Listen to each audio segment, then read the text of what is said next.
le roi des rois, celui qui est au-dessus des rois humains, le Seigneur des seigneurs bien-aimés.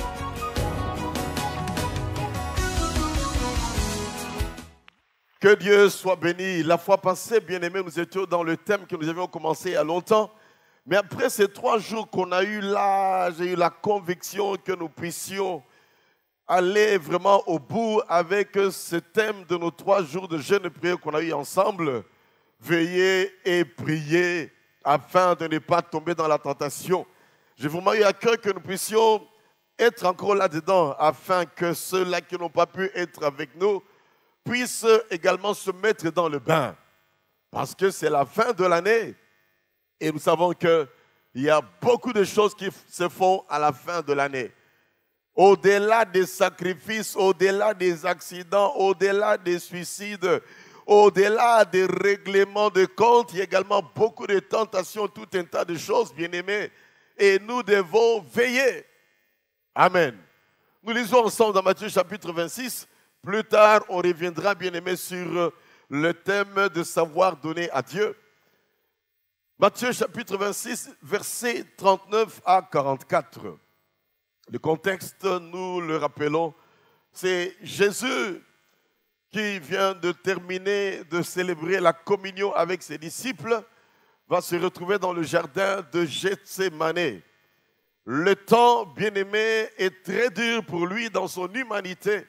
Il réalise la croix qui ne doit pas échapper. Et il va prendre ses disciples avec eux, et particulièrement Pierre, Jean et Jacques. Il les prend, il s'éloigne avec eux à distance. Il les laisse quelque part, lui-même s'éloigne quelque part. Il tombe à terre et crie à son Dieu, mon Dieu, si tu peux éloigner de moi cette coupe. Non pas toutefois ma volonté, mais ta volonté. Nous connaissons la suite. Nous allons toutefois lire ça dans la parole de Dieu. Matthieu 26, versets 39 à 44. Restez ici et veillez avec moi. Oui. Et en fait quelques pas en avant, il se jeta sur sa face et pria ainsi. Mon Père, s'il est possible que cette coupe s'éloigne de moi, toutefois, non pas ce que je veux, mais ce que tu veux. Et il vint vers les disciples qu'il trouva endormis. Il dit à Pierre, vous avez donc pu veiller 1 heure avec moi, même pas 1 heure de prière avec moi. Veillez et priez afin que vous ne tombiez pas dans la tentation. L'esprit est bien disposé, mais la chair est faible. Il s'éloigna une seconde fois et pria ainsi, mon Père, s'il n'est pas possible que cette coupe s'éloigne sans que je la boive, que ta volonté soit faite. Il revint, le trouva encore endormi. Avec Jésus, mais sans Jésus. Encore endormi. Car leurs yeux étaient apaisantis. Il les quitta et s'éloigna. Il pria pour la 3e fois, répétant les mêmes paroles. Puis il alla vers ses disciples et leur dit, vous dormez maintenant et vous vous reposez. Voici l'heure est proche. Le Fils de l'homme est livré aux mains des pécheurs. Lèvez-vous, allons. Voici celui qui me livre s'approche. Père, bénis ta parole. Et je te remercie parce que tu le fais. Mon Père, bénis ta parole. Certes, nous veillons. Mais alors que nous approchons de la fin, Seigneur mon Dieu, de cette année, et alors que généralement vers la fin de l'année, l'ennemi se démarque pour essayer de bloquer beaucoup de chrétiens, les faire tomber dans les péchés, amener des calamités dans les familles, dans les maisons, dans les vies, dans le travail de tes enfants, dans les affaires de tes enfants. Père, nous voulons être de ceux qui veillent afin de ne pas être la proie de l'ennemi d'une manière ou d'une autre. Aide-nous, Seigneur. Aide-moi, Seigneur. Aide chacun d'entre nous. Accompagne cette parole dans le cœur de chacun. Donne à chacun, Seigneur, de saisir ce que tu veux que nous saisissions. Et qu'il n'est que la continuation de ce qu'on a entendu pendant les 3 jours, mercredi, jeudi et vendredi. Merci, Seigneur, de nous faire du bien. et de nous réveiller et de nous aider à demeurer éveillés également. Que nul, Seigneur mon Dieu, ne puisse sombrer dans la passivité spirituelle, particulièrement en ces périodes, pour ne pas être une proie facile à l'ennemi. Au nom de Jésus. Et nous disons Amen. Le terme donc, comme je le disais, fin 2019, veillons et prions. Que ça puisse être inclusif, veillons et prions. Cela veut dire que cette affaire te concerne, mon frère, sur le balcon de gauche. Cette affaire te concerne, mon frère, sur le balcon de droite. Cette affaire concerne tout le monde qui est là. Tous ceux qui sont derrière moi, moi-même également. Premier balcon de face, deuxième balcon, bien-aimé. Cette affaire nous concerne. Dis à ton voisin, veille et prie. Les temps sont mauvais.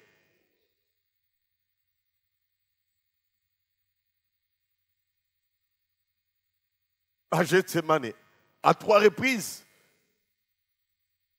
Jésus doit les stimuler, Jésus doit les bouger. Mais malgré cela, bien-aimés, eux qui ont passé des années, 3 années avec le Maître, ils les trouvent endormis. Et comme je l'ai dit, avec Jésus physiquement, mais sans Jésus spirituellement, quelle catastrophe!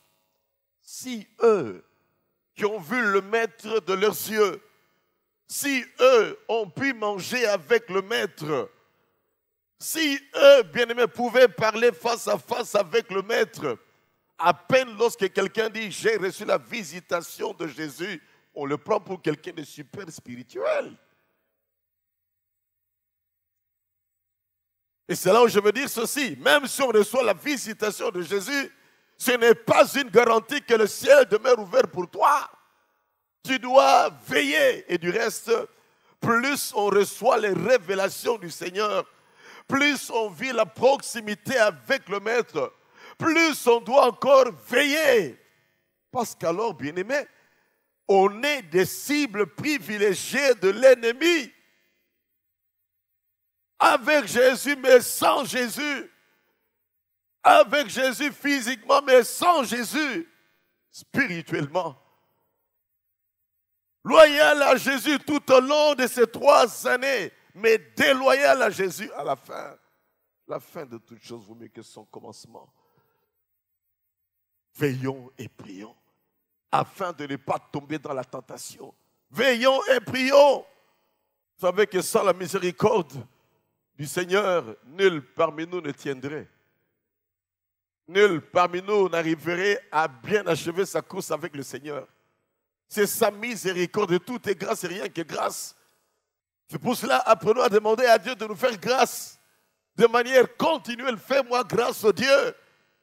J'ai aimé une tautologie, un de nos orateurs, le 2e jour, a dit ceci. Avant de prier, prie. Comme on dit, prie afin de ne pas sommeiller, prie afin de ne pas être distrait, prie afin que tu demeures focalisé sur le Seigneur. Parce que tu peux te mettre à prier, puis tu t'endors. Qui n'a jamais vécu cela? Ça m'est arrivé bien plusieurs fois dans la fatigue, emporté par la fatigue. Je me mets à genoux, je me retrouve en train de dormir à un certain moment à cause de la fatigue. En train de rêver. Qui peut prétendre, bien-aimé, que cela ne lui est jamais arrivé? Tous. L'esprit est bien disposé, mais la chair est faible. Faible devant la fatigue. Faible devant la tentation. Faible devant les épreuves.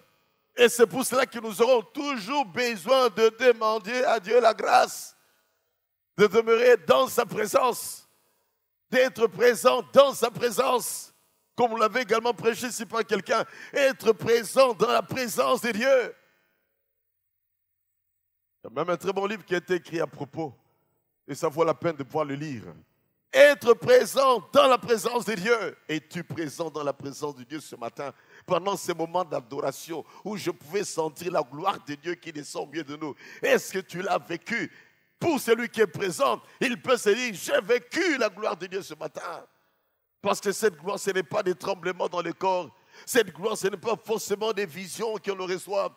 Cette gloire, bien-aimé, c'est un mystère qu'on ne sait pas expliquer, mais on réalise qu'on est là. Cette gloire peut te conduire à pleurer dans la présence de Dieu. Cette gloire peut faire en sorte que tu vois comme ça ta vie, le péché de ta vie défiler, et tu vois la grâce de Dieu dans ta vie. Cette gloire peut faire en sorte que tu te mets à genoux, tu te couches par terre.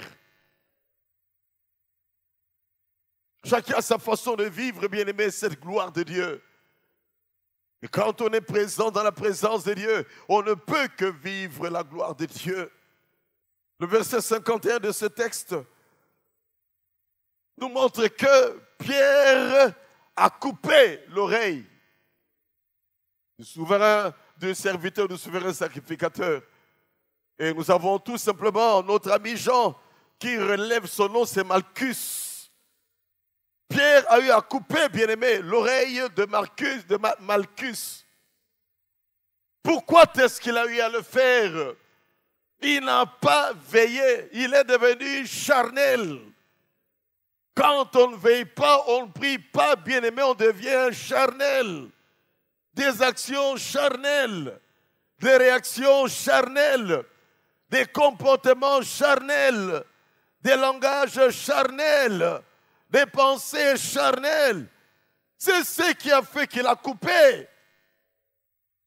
Pierre, si tu étais dans l'esprit à ce moment-là, tu allais adorer le Maître et dire, Père, laisse que ta volonté se fasse. Heureusement, Jésus était là pour montrer qu'il n'est pas venu pour que les gens se perdent. Il n'est pas venu pour que ses disciples deviennent des assassins, des meurtriers. Il est venu pour sauver les perdus. Jésus a pris cette oreille et l'a recollée également tout de suite là après. Il l'a remis à sa place. Jean relève cela parce que Jean aime parler des miracles de Jésus. C'est pratiquement le disciple qui rapporte le plus de miracles possibles. Tu veux connaître les miracles que Jésus a eu à opérer, bien-aimé? Ouvre ta Bible et va dans l'évangile des gens. Lis. Tu verras tout ce que Jésus a eu à faire. Amen, amen. Et Jean, c'est quelqu'un qui était très, très proche de Jésus. L'unique personne qui mettait sa tête sur la poitrine de Jésus, c'est Jean. Et il rapporte ce que personne d'autre n'a pu rapporter. Que Jésus a pris cela, il a collé cela pour démontrer également qu'il était Dieu et qu'il n'était pas venu pour que les gens puissent se perdre. Mais il n'y a pas eu que ça, tout simplement, bien-aimé. À part l'oreille qui était coupée, qu'est-ce qu'on nous dit? Ils ont fui. On dira en français, ils ont pris la poudre d'escampette. Ils ont fui le Maître quand on l'a attrapé. Et pire encore, on sait comment est-ce que Pierre a commencé à le suivre de loin. Pierre a commencé à se confondre avec ceux-là qui étaient à côté du feu. On en a parlé il y a longtemps. Quand on ne veille pas, on ne prie pas, bien-aimé, il se passe des choses bizarres qu'on peut se poser des questions. Est-ce qu'il est encore chrétien? Est-ce que réellement il est chrétien? On se pose des questions. Oui, il est chrétien, mais il est devenu charnel. Et c'est très dangereux de devenir charnel. Et s'il n'y a pas la grâce de Dieu, on peut finir par renier le Maître et rentrer dans ses anciennes vomissures.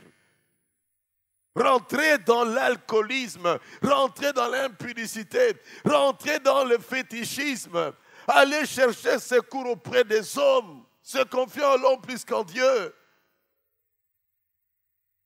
Verset 56, tous l'abandonnèrent et prirent la fuite. Tous parce que c'est tous qui étaient endormis. Quelle catastrophe. Frères et sœurs, sommes-nous toujours réveillés et éveillés? Lorsque Jésus reviendra, va-t-il trouver la foi sur la terre? Si la trompette sonnait à cet instant, as-tu la paix dans le cœur que tu seras enlevé? Large et le chemin, bien-aimé, qui mène en enfer. Plusieurs sont ceux qui sont sur cette voie-là. Et toi est le chemin qui mène au ciel. Le chemin de la sainteté, le chemin de la foi, le chemin de la discipline spirituelle, le chemin de la crainte de Dieu, le chemin où on cherche les intérêts de Dieu en premier, non pas ses propres intérêts. plus en plus, il y a même des messages qui circulent où on montre des gens qui ont été enlevés et qui ont vu l'enfer, qui ont vu des gens qu'on pensait être chrétiens en train de brûler dans le feu de l'enfer, des gens qu'on pensait être des chants de l'Éternel en train de brûler dans le feu de l'enfer, des serviteurs de Dieu, des apôtres, des bishops, des pasteurs en train de brûler, bien-aimés, des anciens en train de brûler. C'est pour cela que nous devons veiller, vous et moi, et nous disons Amen. Veillons. Satan, vous savez, c'est quelqu'un qui sait saisir les opportunités pour nuire aux enfants de Dieu. La fin de l'année, pour lui, c'est une opportunité pour semer le plus de dégâts possible dans la vie des enfants de Dieu. La fin de l'année, sachant que c'est la partie de l'année la plus festive. On s'approche des fêtes, les gens sont distraits. Les gens réfléchissent en rapport avec les fêtes. Comment je vais fêter? Où est-ce que je vais fêter? Quel habit je vais porter? Dans quel restaurant on ira? Il y a même de cela qui disent que cette année-ci, là, je vais saper à la fin de l'année. Vous vous rendez compte un peu, bien-aimé, qu'une personne réfléchisse en termes de sape à la fin de l'année? Cette année-là, j'irai pour la première fois dans tel restaurant. Vous vous rendez comment est-ce que la préoccupation sera le ventre pour d'autres personnes. Cette année-là, à la fin de l'année, cette fois-ci, je vais voyager en première classe. Vous vous rendez compte que c'est ça qui est la préoccupation de quelqu'un. Il ne reste plus que 7 semaines à partir de maintenant. Et nous sommes à la fin de l'année.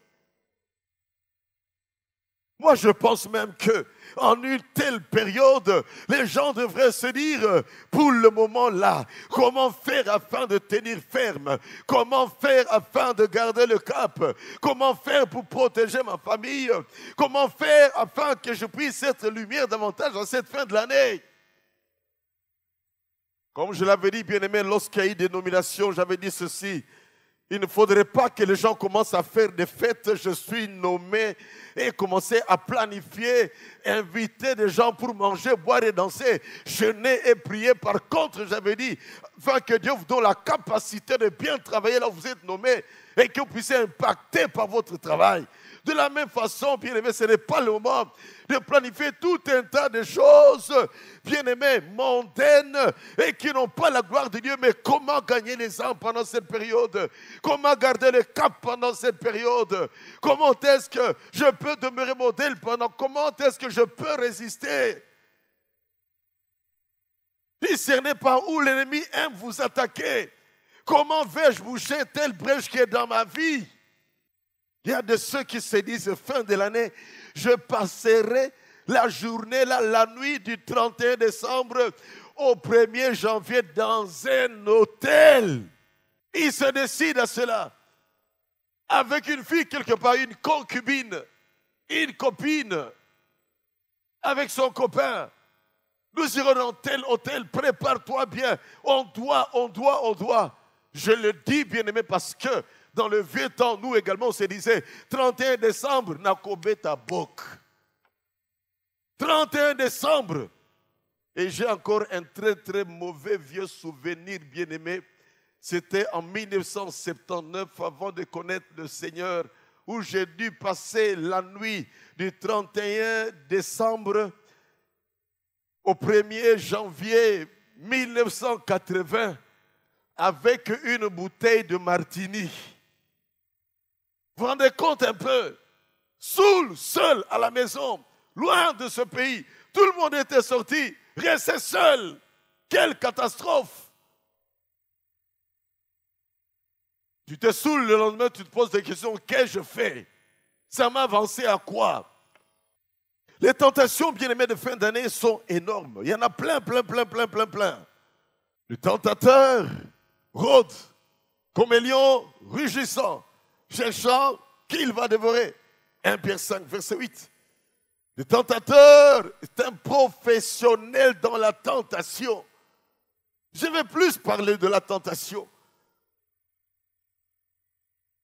Et nous verrons ensemble, bien-aimés, à un certain moment, à quel genre de tentation résister et comment faire pour ne pas tomber dans les tentations. Mais n'oublions pas que c'est lui qui a tenté Adam et Ève. C'est le même qui a tenté, bien-aimé, Noé. C'est le même qui a tenté David et Salomon. C'est le même qui a tenté Jésus-Christ. C'est le même qui a tenté Ananias et Saphira. C'est le même qui continue à tenter les enfants de Dieu. C'est le même qui a tenté tous les apôtres qui étaient là à Gethsémani avec Jésus, jusqu'à les pousser à pouvoir somnoler. Il aime tenter. Il est professionnel dans la tentation. Il a du plaisir à tenter. Il n'arrêtera jamais de pouvoir tenter les enfants de Dieu. Il tentera surtout les chrétiens, afin qu'ils puissent quitter le Seigneur et venir dans sa gibecière. Ceux qui sont dans son filet, dans le monde, il ne sait quoi faire avec. Ils sont dans un filet, ils ne vont pas échapper de ce filet. Comme le filet de l'oiseleur. Vous savez, il y a des élevages de pigeons où on peut faire un très grand filet qui peut couvrir même jusqu'à 1 hectare. Les pigeons sont là-dedans, mais prisonniers là-dedans. Ils ne vont pas aller loin. Parce qu'on doit les avoir à tout moment où on veut les avoir. Le filet de l'oiseleur. Faisons attention, bien-aimés. Ceux qui sont déjà dans son camp, il n'a pas d'effort à fournir. Mais ceux qui sont au Seigneur, il faut les récupérer. Il ne récupérera que les superficiels. Il ne récupérera que ceux-là qui ne sont pas dans les profondeurs avec Dieu. Il ne récupérera que ceux-là qui marchent un pied dedans, un pied dehors. Il ne récupérera que ceux-là qui, tout en ayant quitté le monde, continuent à regretter les choses du monde. Comme le peuple de Dieu qui avait quitté l'Égypte et qui commençait à se lamenter. Oubliant l'esclavagisme, il commence à se souvenir des concombres qu'il mangeait en Égypte.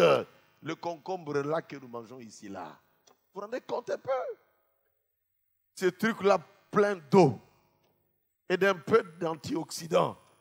Il regrettait où sont les concombres qu'on mangeait autrefois, où sont les oignons qu'on mangeait autrefois.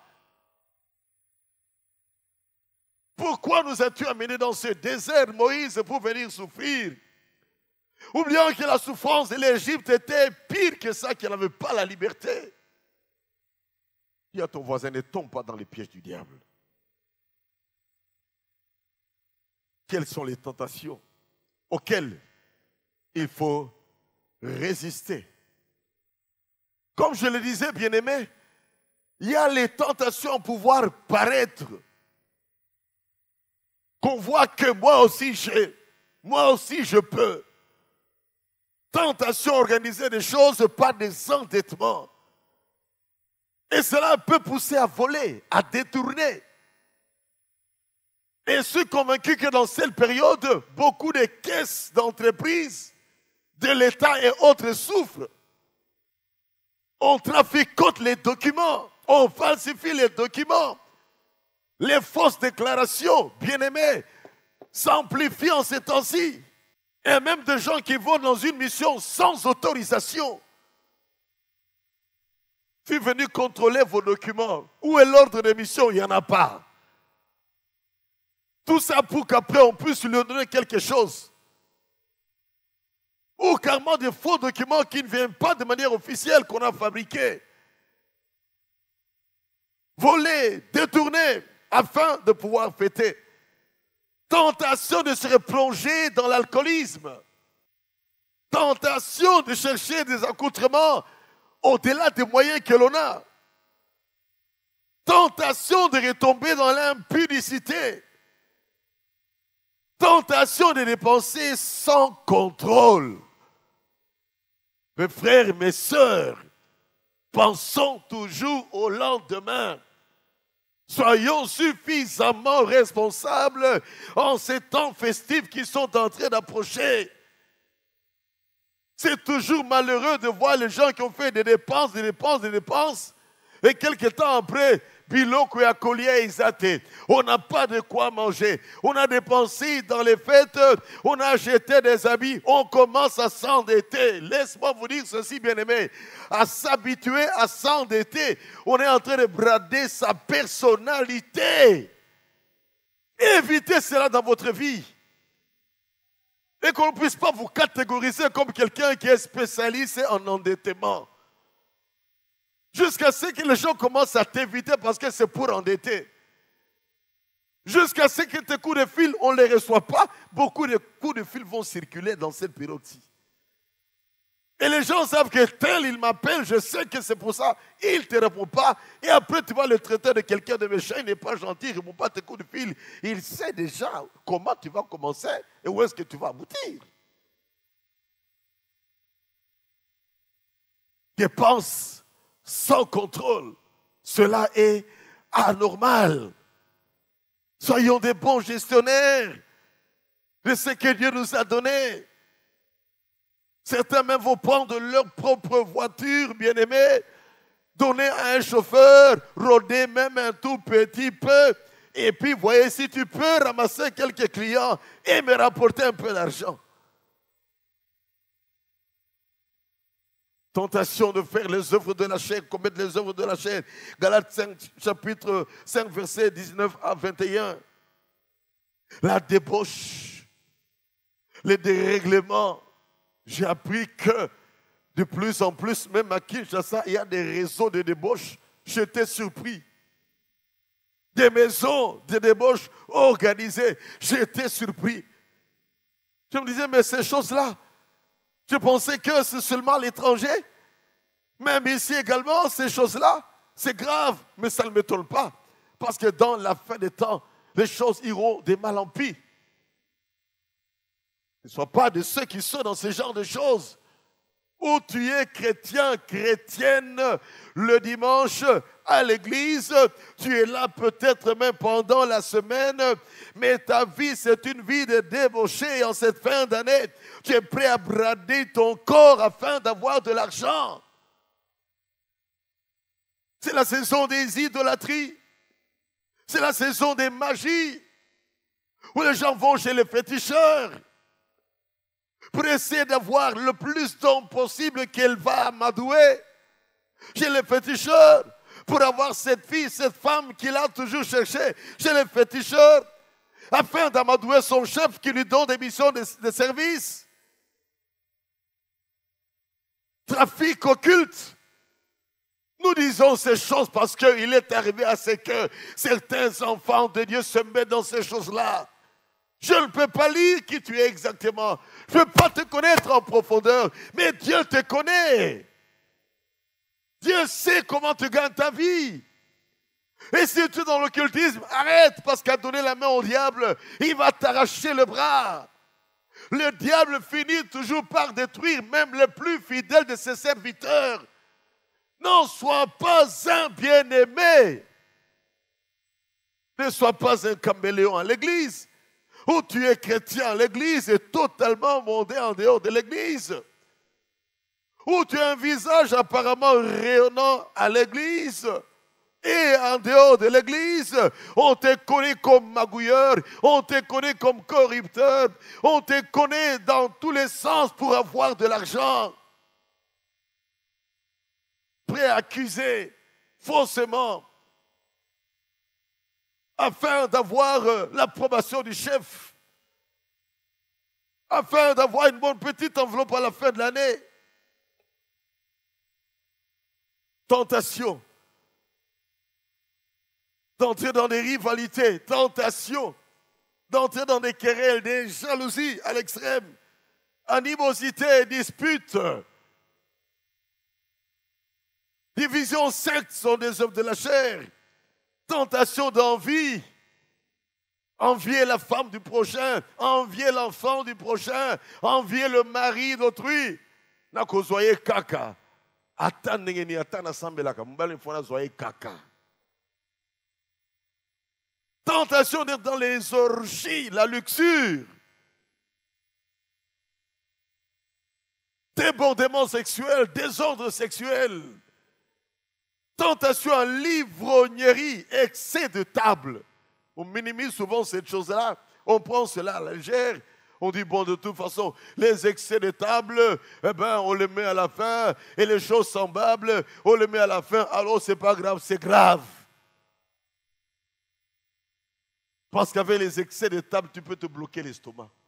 Tu ne sauras même pas prier. Savez-vous que quand un ventre est très rempli, tu n'as pas assez de souffle pour pouvoir prier comme il faut. Quand ton ventre est très rempli, tu ne peux pas veiller. Tu auras tendance à dormir. Tu veux aller loin avec Dieu. Apprends à discipliner de temps en temps ton ventre. Dans des moments spirituels très, très sérieux, des fois, il faut te passer du repas, prendre quelque chose de léger. Croyez-moi, si je monte sur cette chaire le dimanche, après avoir pris mon foufou réglementaire que j'apprécie beaucoup, que je prenne 2-3 boules montées sur cette chaire, je vais commencer à bâiller. J'aurai même des crampes dans l'estomac à certains moments. Parce que l'estomac va réclamer le sang.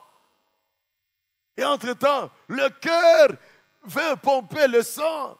La tête a besoin de sang pour une bonne concentration. Et finalement, on se bat pour le sang.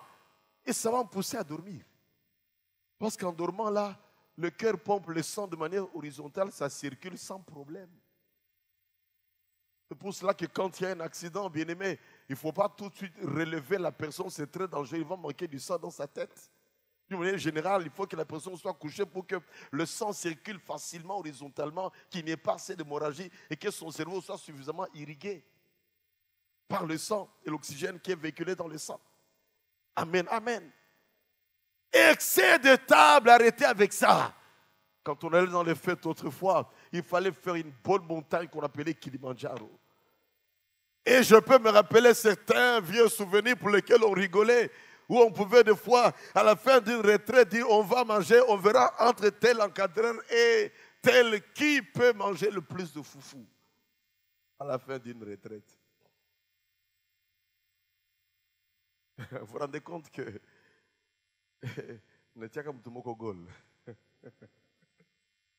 alors qu'aujourd'hui, je ne peux même pas manger le 1/4 de ce que j'avais mangé ce jour-là.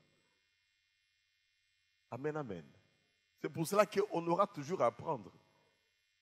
Et plus on avance avec le Seigneur, plus les choses de la terre pâlissent peu à peu. Amen, amen, amen.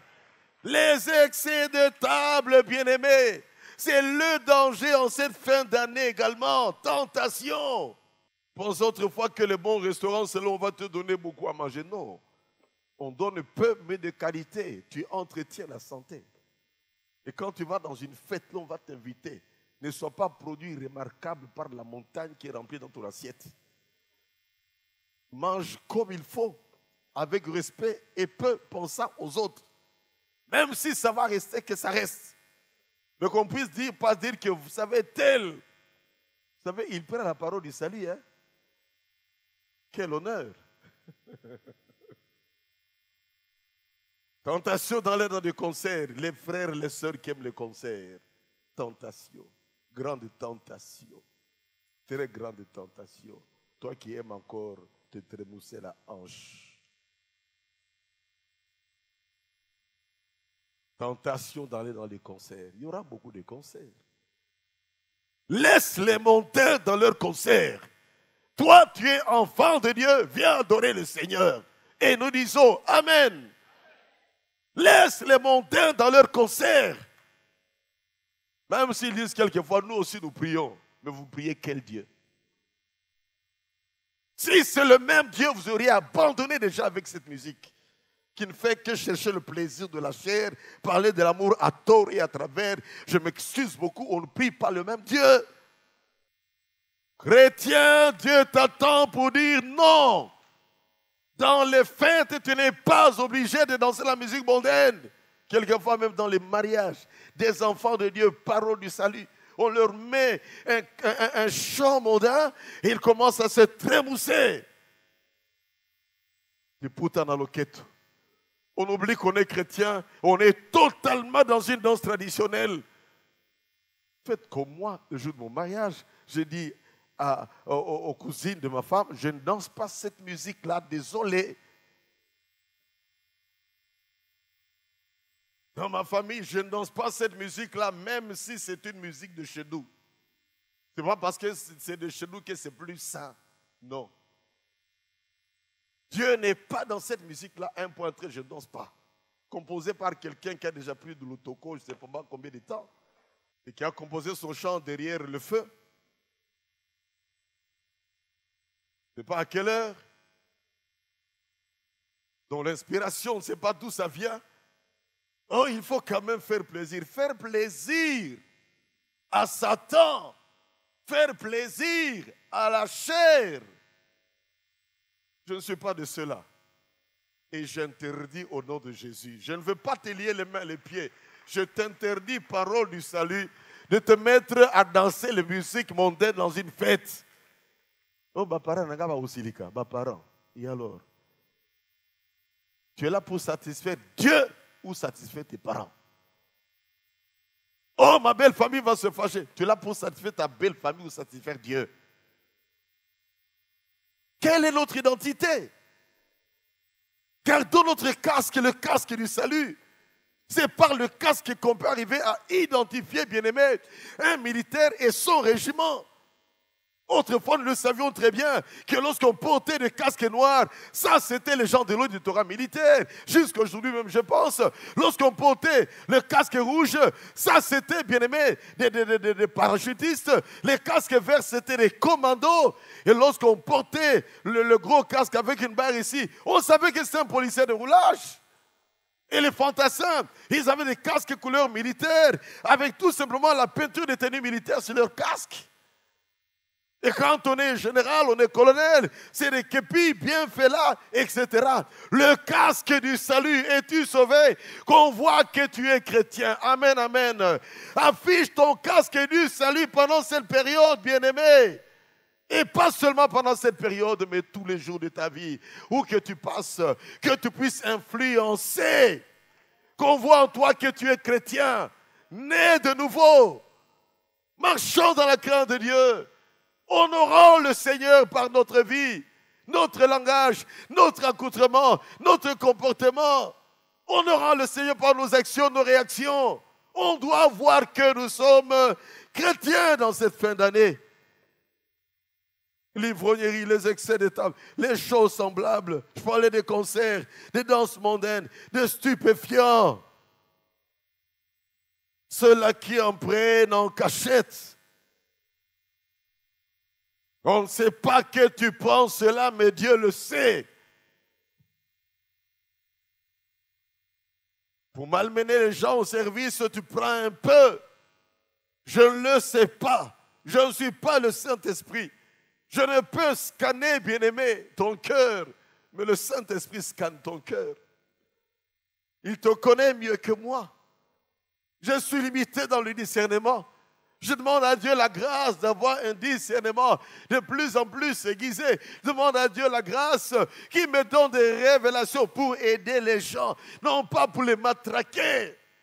Tentation de stupéfiants, tentation d'exagérer les prix de marchandises. Oh, c'est la fin de l'année, c'est toujours comme ça. Toujours comme ça. Comment tu peux exagérer? Quelque chose qu'on achète toujours à 10 $, tu le mets à 40 $. Oh, il n'y a plus beaucoup dans le stock. Alors le prix doit monter. Ça doit monter.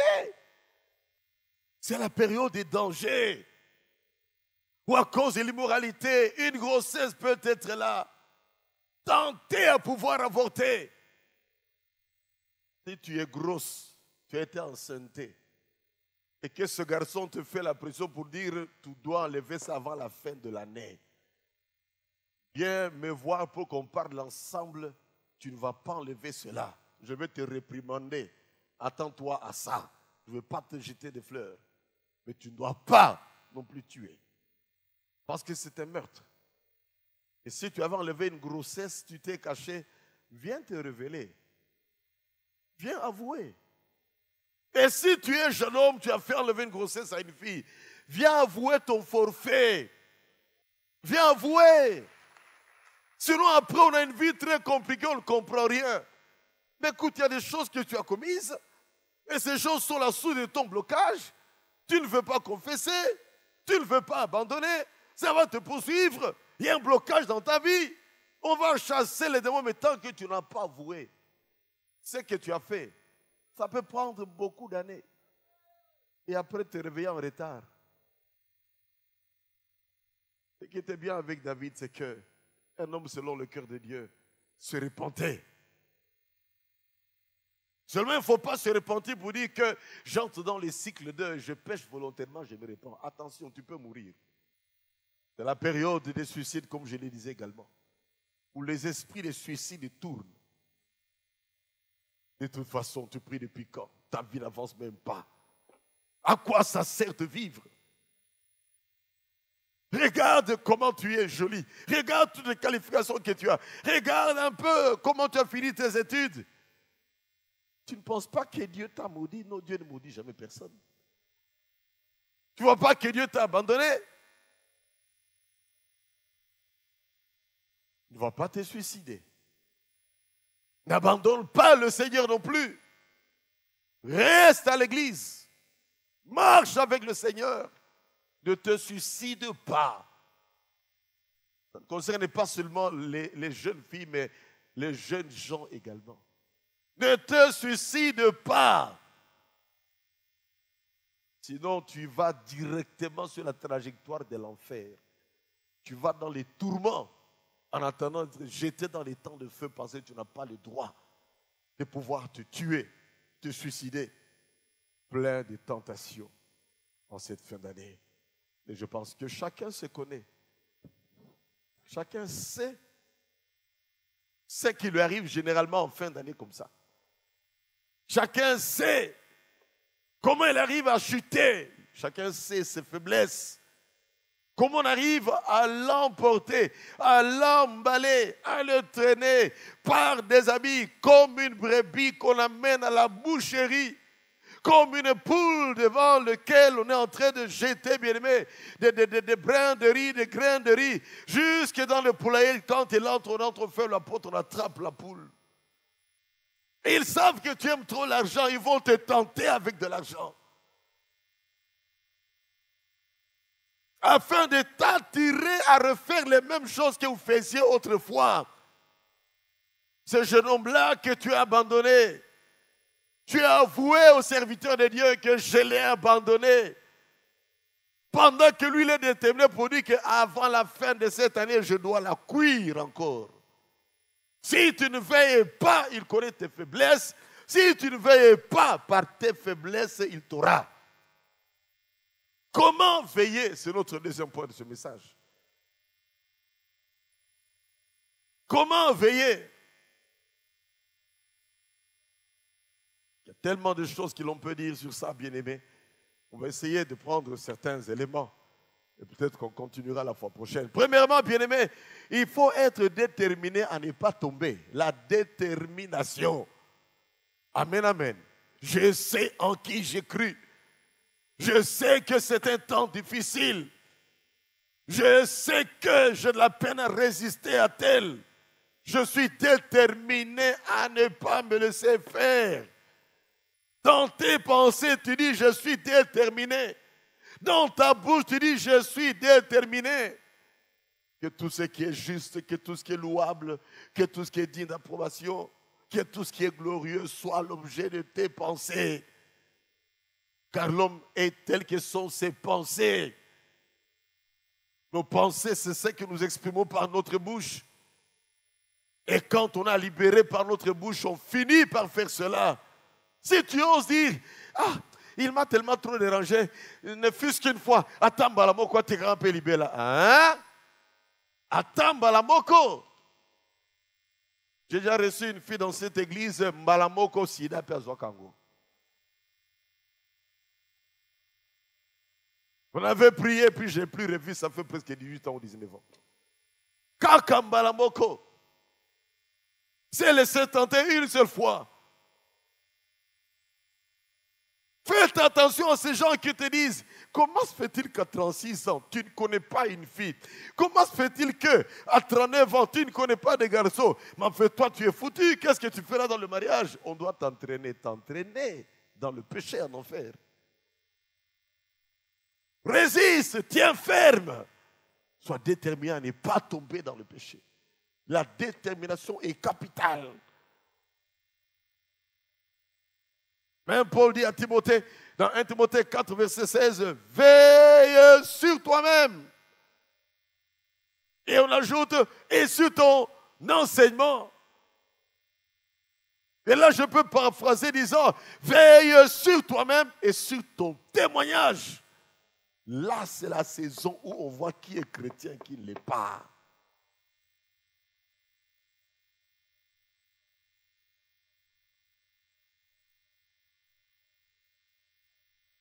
Première chose donc, être déterminé à ne pas du tout tomber. Deuxième chose, la proximité avec Dieu. S'approcher de Dieu. Comme il est dit dans Jacques 4, verset 8, approchez-vous de moi et je m'approcherai également de vous. Approchez-vous de moi. La proximité avec Dieu. Zalana Yesu à tout moment. Sois avec Dieu à tout moment. Sois avec le Saint-Esprit à tout moment.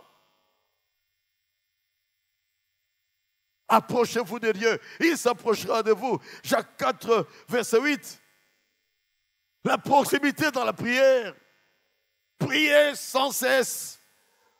À tout moment dans la prière. Ce n'est pas de s'enfermer, bien-aimé, dans sa maison du matin jusqu'au soir. Et cela pendant ces temps-ci jusqu'au 31 décembre. Non, nous sommes dans ce monde, mais on n'est pas de ce monde.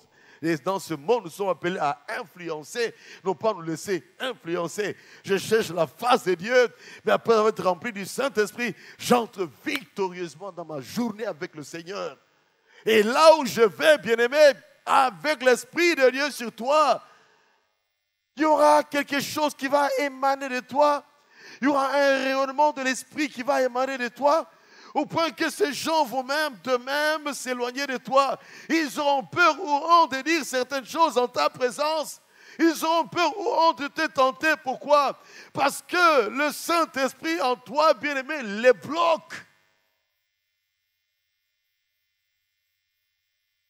Les neutralise.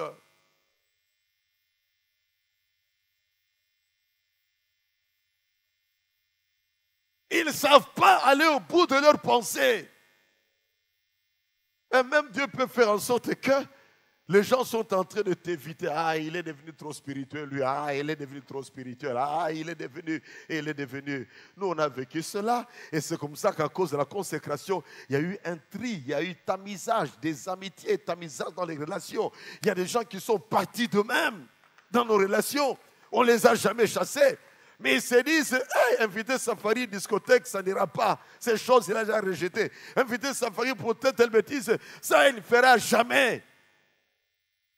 Jamais, jamais. Inviter Safari pour venir dans un loge mystique, jamais. L'inviter pour entrer encore une fois dans le Maïkari que j'avais quitté, jamais.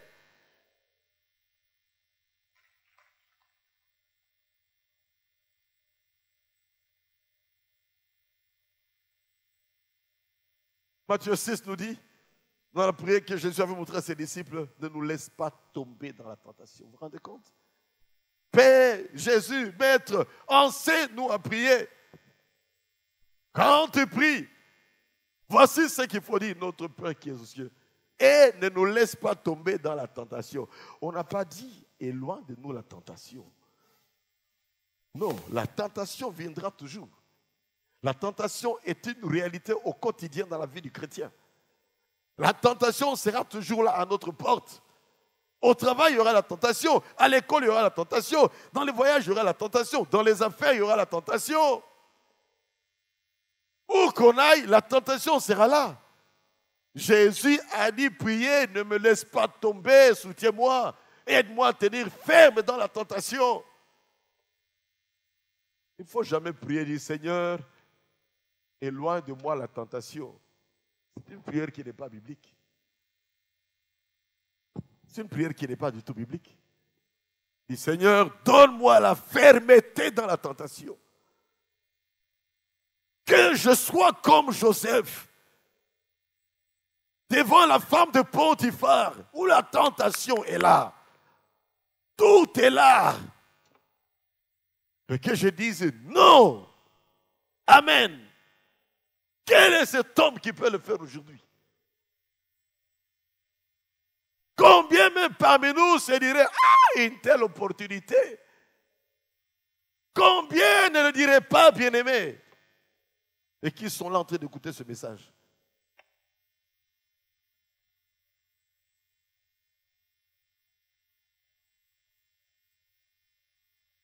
Vous savez, l'orateur qui nous a porté la parole le vendredi nous a dit ceci, venant de Madagascar, disant là-bas, on l'avait même tenté une fois par une personne qui le regarde, lui sourit.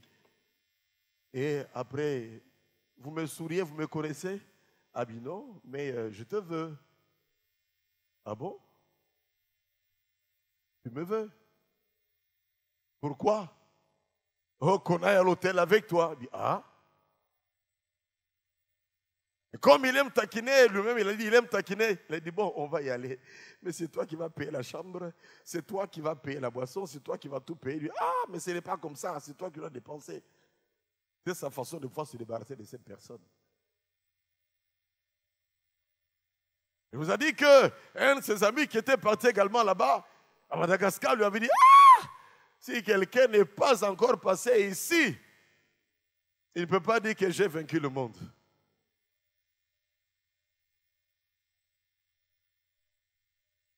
Parce que selon lui, c'est tellement bon marché.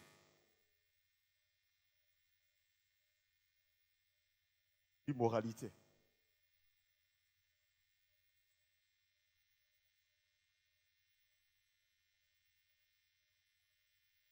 Que ferais-tu si tu étais tenté comme la femme, comme Joseph devant la femme de Potiphar?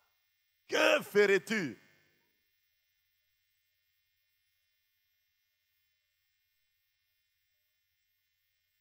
Que Dieu nous aide. Amen. On maintient cette proximité avec Dieu également dans la prière. On est toujours dans le deuxième grand point, la proximité avec Dieu. 1 Corinthiens 14, verset 15 dit, je prierai par l'esprit et je prierai par l'intelligence. Et prier par l'esprit, bien-aimé, c'est prier selon la direction de l'esprit. Prier par l'esprit, c'est prier en langue également. Et je prierai par l'intelligence. Cela veut dire quoi? Lors des tentations, bien-aimé, tu commences à parler en langue, à parler en langue, à parler en langue. La Bible dit que celui qui parle la langue, il dit des mystères à Dieu. Celui qui parle la langue, il s'édifie lui-même. Il est en train de se fortifier quand il parle la langue. Je prierai par le parler en langue. Je prierai avec l'intelligence également. Tu pries en langue devant ces tentations. Puis tu ouvres ta bouche, tu pries maintenant avec des mots intelligibles. Seigneur, en ton nom, je refuse de tomber dans cette tentation. Je dis non. Je refuse de laisser ma peau dans cette affaire. Je dis non. Je refuse de corrompre, je refuse l'impudicité, je refuse d'avoir ce marché après avoir donné mon corps.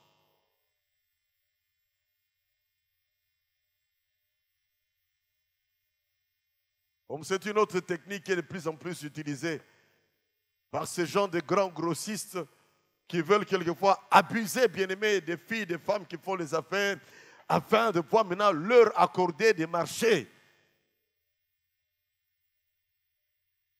J'ai déjà reçu dans cette église une fille. Pour qu'on puisse l'engager, on lui dit, bon, écoutez, il faut qu'on puisse avoir un deal, nous deux. On doit se rencontrer dans un hôtel, de manière claire. Elle a dit, ça, je ne peux pas. Désolé, messieurs. Ah, ton engagement, eh bien, est dans ma main. Que Dieu fasse éjecter ce genre de personnes. Amen, amen. Et vous qui me suivez ce matin, vous qui exigez de coucher avec des filles, vous qui exigez de coucher avec des femmes d'autrui, pour pouvoir les engager, faites attention. Tu continues, tu vas perdre ton travail. Plusieurs ont perdu leur travail. Tu seras sur la liste également. Tu n'as que deux options. Ou tu changes, ou tu es éjecté. M'avez-vous entendu, s'il vous plaît? Anti-valeur. Et c'est ça qui fait retarder notre pays. Parce qu'il y a beaucoup d'individus, même s'ils ont beaucoup de capacités, mais dans l'immoralité, de la plante des pieds jusqu'au bout des cheveux. Imbibés, remplis, parfumés d'impudicité. Arrêtez avec ces choses. Vous qui exigez de l'argent pour qu'on puisse donner à quelqu'un sa gratification, frais d'émission, vous exigez d'avoir un bon pourcentage dessus, mais enfin, ce n'est pas ton argent, c'est l'argent de l'autre.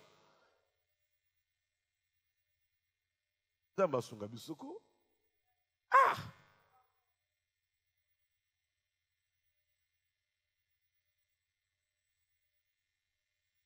Troisième chose, se garder soi-même, ça va presque dans la même ligne du premier point qu'on a eu à pouvoir dire.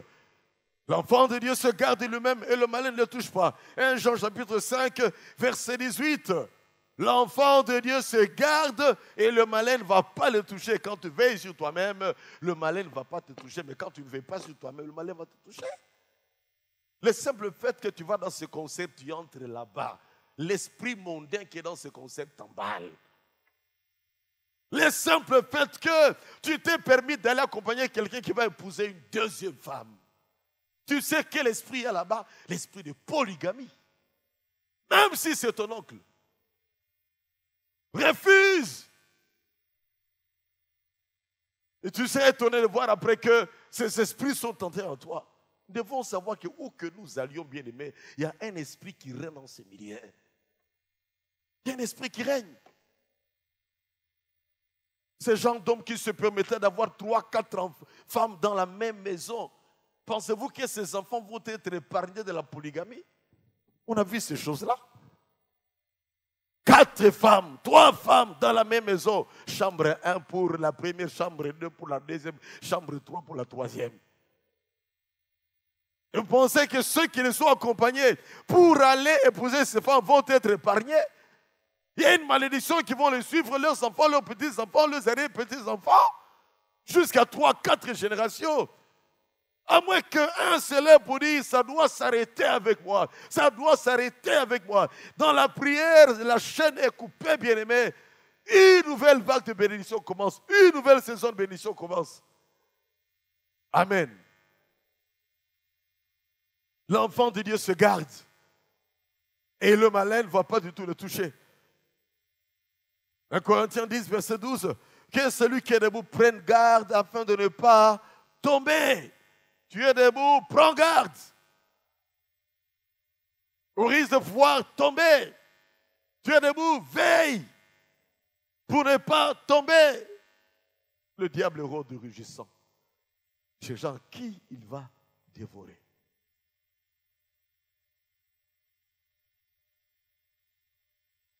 Cherchant, il est aux aguets afin d'attaquer. En cherchant, eh bien, il est prêt à pouvoir poursuivre également. J'aime souvent voir sur National Geographic certaines émissions et j'étais époustouflé de voir comment est-ce qu'un léopard, un lion voit un crocodile dans l'eau, il saute sur lui et attrape juste sa tête avec le crâne, il met les dents là-dedans. Les nerfs directement sont coupés dans la tête, l'animal est paralysé et il sort avec pour aller le manger. L'image du chrétien qui est en train de marcher avec le Seigneur. Ce crocodile-là, c'est le crocodile bien-aimé qui était à la périphérie de la rivière, à la surface de la rivière. Le lion n'irait pas loin, il est en train de rôder, il voit celui qui est à le crocodile qui est à la périphérie, il plonge pour le sortir de là et aller le consommer. Es-tu dans la périphérie ou tu es dans les profondeurs avec Dieu. L'ennemi rôde, rugissant, cherchant qui il va dévorer. Attiré par les choses du monde, reste dans les profondeurs avec Dieu. Si tu te dis, je vais regarder un peu comment ça se passe là dans le monde, je vais regarder un peu, je vais essayer de danser cette nouvelle danse également, je vais essayer ce nouvel accoutrement, eh bien, l'ennemi va t'attraper et ça sera fini pour toi. Continuerons la prochaine fois, nous allons prier. Amen.